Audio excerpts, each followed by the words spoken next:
শুভ সকাল বন্ধুরা। তো আজকে হচ্ছে শুভ রাস পূর্ণিমা, আজকে হচ্ছে গুরু নানক জয়ন্তী। তো আজকে স্কুল ছুটি আর আমি আরও দুদিন ছুটি নিয়েছি। তো আমরা যাব হচ্ছে আজকে নবদ্বীপে রাসে ভীষণ রকমের ধুমধাম হয়, মোড়ে মোড়ে অনেক ঠাকুর হয়, নানা রকমের দেবদেবীর পুজো হয়। রাস পূর্ণিমাতে নবদ্বীপে হয় প্রচণ্ড রকমের ধুমধাম। তো নবদ্বীপ হচ্ছে আমার শাশুড়ি মায়ের বাপের বাড়ি। তো আজকে সকালবেলায় আমরা যাব হচ্ছে নবদ্বীপ। তো সকালবেলায় ঘুম থেকে উঠেই সমস্ত কিছু পরিষ্কার করে নিয়ে ব্যাগটা প্যাক করে নিয়ে এখন আমি এসেছি ঠাকুর ঘরে। ঠাকুরকে জল বাতাসা দিয়ে যাবো, গোবিন্দ রাধারানীকে আর গোপাল সোনাদেরকে নিয়ে যাব আমার সাথে।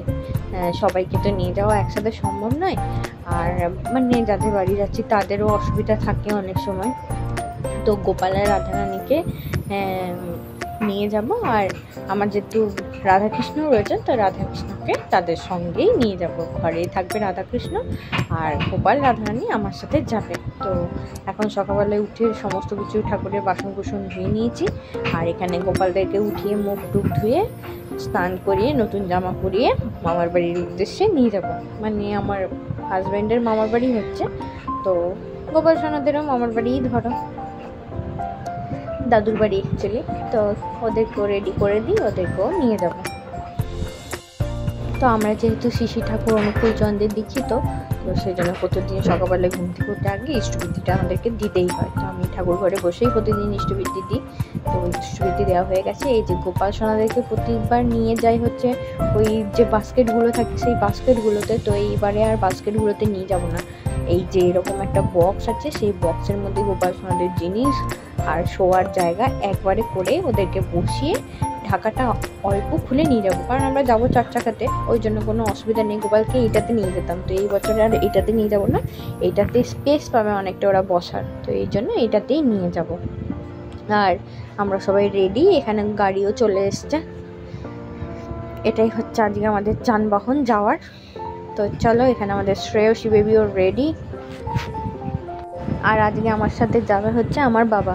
আমার মা অনেকবার গেছে নবদ্বীপ, কিন্তু আমার বাবা কখনো যায়নি, তো এইবারে বাবাকে নিয়ে যাব। আমরা সবাই উঠে পড়েছি আর আমরা এখন যাচ্ছি।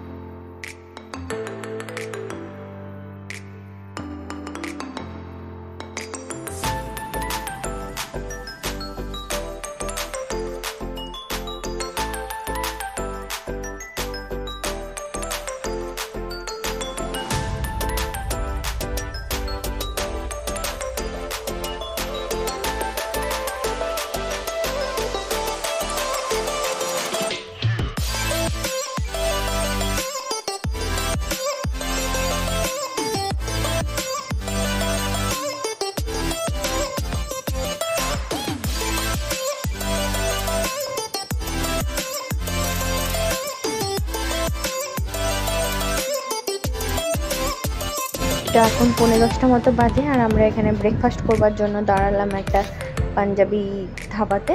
তো এখানে আমি নিয়েছি হচ্ছে আলুর পরোটা, আর ওরা নিয়েছে হচ্ছে রুটি চানা মশলা। তো আলুর পরোটাটা পাঞ্জাবি হোটেল যেহেতু খুবই টেস্টি ছিল, দারুণ ছিল।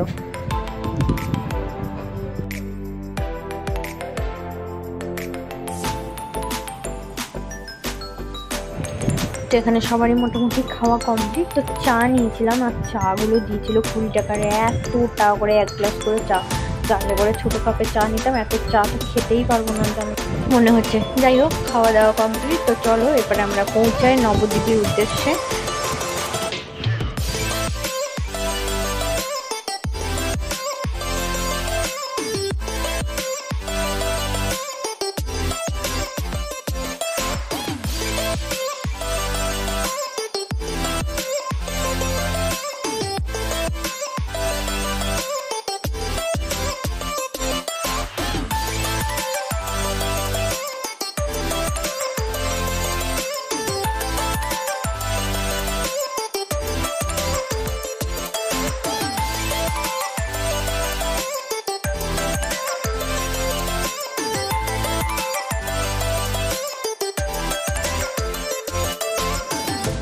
তো এখানে আবার ছোট খাটের মতো বসে, যেখানে মাছ সবজি, নানা রকমের কাঁচকলা, সমস্ত কিছু টাটকা সবজি বিক্রি হচ্ছে।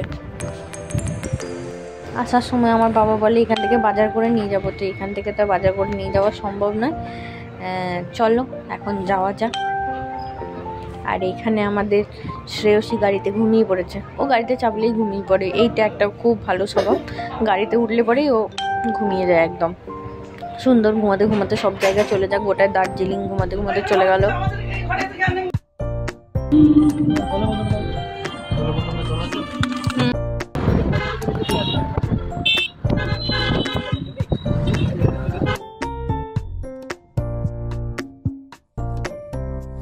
তো এখন আমরা এসে পৌঁছলাম হচ্ছে নবদ্বীপ ধাম।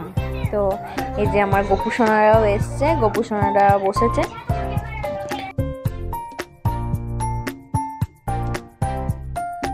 আর এখানে মাইমার বাড়িতে রয়েছে পিতলের লক্ষ্মীনারায়ণ, এই লক্ষ্মী আর গণেশ, বেশ সুন্দর, অনেক বড় বড় গণেশ ঠাকুরটা আর লক্ষ্মী ঠাকুরটা বেশ সুন্দর হয়েছে।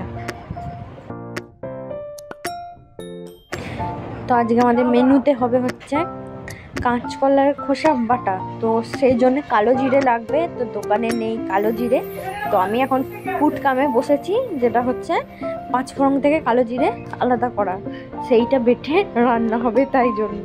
আর এদিকে খোসাটাকে সেদ্ধ করতে দেওয়া হয়েছে। তো এখন প্রায় বেলা 3টে বাজে, তো এই সবে রান্না শুরু হয়েছে। মোটামুটি রান্না হতে হতে 4টে বেজে যাবে। তো এখন প্রায় 4টে, 4:30 বাজতে চললো। এখন আমরা খাচ্ছি কি বলে কাঁচকলার চোখা দিয়ে কলা বাটা দিয়ে ভাত, কাঁচকলার খোসা ভাজা, আলু পোস্ত, ডাল আর চিকেন কষা। তো মাইমা সব রান্নাবান্না করেছে। তো চলো আমরা এখন লাঞ্চ করে একটু ঘুমিয়েছিলাম, ঘুম থেকে উঠে সন্ধ্যেবেলায় আমরা যাচ্ছি ঠাকুর দেখতে। তো এটা আমাদের ঘরের সামনেই হয়েছে বজরংবলীর ঠাকুরটা, হনুমানজি। আর এখানে আমরা সবাই সেজে গুজে বেরিয়ে পড়েছি। কেমন লাগছে আমাকে অতি অবশ্যই কমেন্টে জানিও। আর এই যে দেখো আমার শ্রেয়সী। চলো আমরা এখানে আজকে অনেকগুলো ঠাকুর দেখবো, কারণ অনেক ঠাকুর হয় এখানে, অগুন্তি ঠাকুর হয় নবদ্বীপে। তো এটা হচ্ছে শ্রী শ্রী অন্নপূর্ণা ঠাকুর।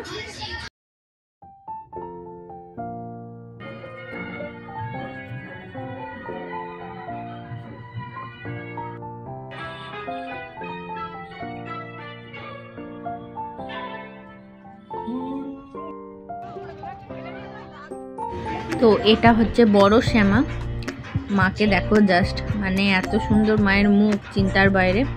আর বড় শ্যামা আগের বছরে পুড়ে গেছিলো, তো এই বছরে আরও সুন্দর গয়না দিয়ে মাকে সাজানো হয়েছে। সব এগুলো সোনার গয়না। আর যেমনি ইয়েতে নৈহাটির বড় মা, সেই হাইটেই এখানেকার বড় শ্যামা। আর এটা হচ্ছে শ্রী শ্রী গণেশ মাতা। তো গণেশ মাতার পোশাকটা এটা মাটির পুরো, কিন্তু এত সুন্দর পোশাক নবদ্বীপের রাসে এইগুলোই শুধু দেখবার।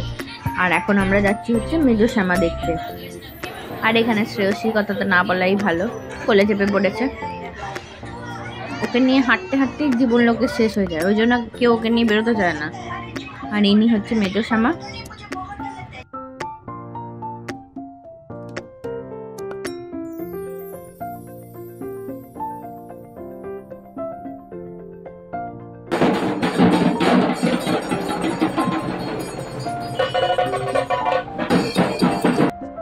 তো আমরা এখন এলাম হচ্ছে গৌরীয় মঠে। তো মঠ তো আছে নবদ্বীপে, মায়াপুরে প্রচুর রকমের। তো এখন নবদ্বীপের যে গৌরীয় মঠ সেখানে এলাম আমার বাবাকে নিয়ে। আমাদের নবদ্বীপ ঘোরা, কিন্তু আমার বাবার তো ঘোরা নেই, ওই জন্য নিয়ে এলাম রাধাকৃষ্ণের দর্শন করাতে।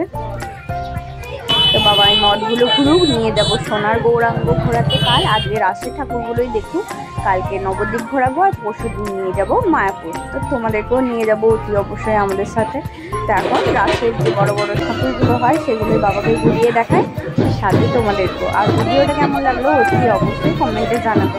ভিডিওটা যদি ভালো লাগে অতি অবশ্যই লাইক, শেয়ার, সাবস্ক্রাইব করে দেবে। আর প্রতিদিন নোটিফিকেশন পাওয়ার জন্য বেল আইকনটা অতি অবশ্যই টিপে দেবে। তো এটা হচ্ছে মা ভদ্রেশ্বর, মা সবাইকে নিয়ে এখানে বসে আছেন। আর ইনি হচ্ছে বিষ্ণুর অবতার।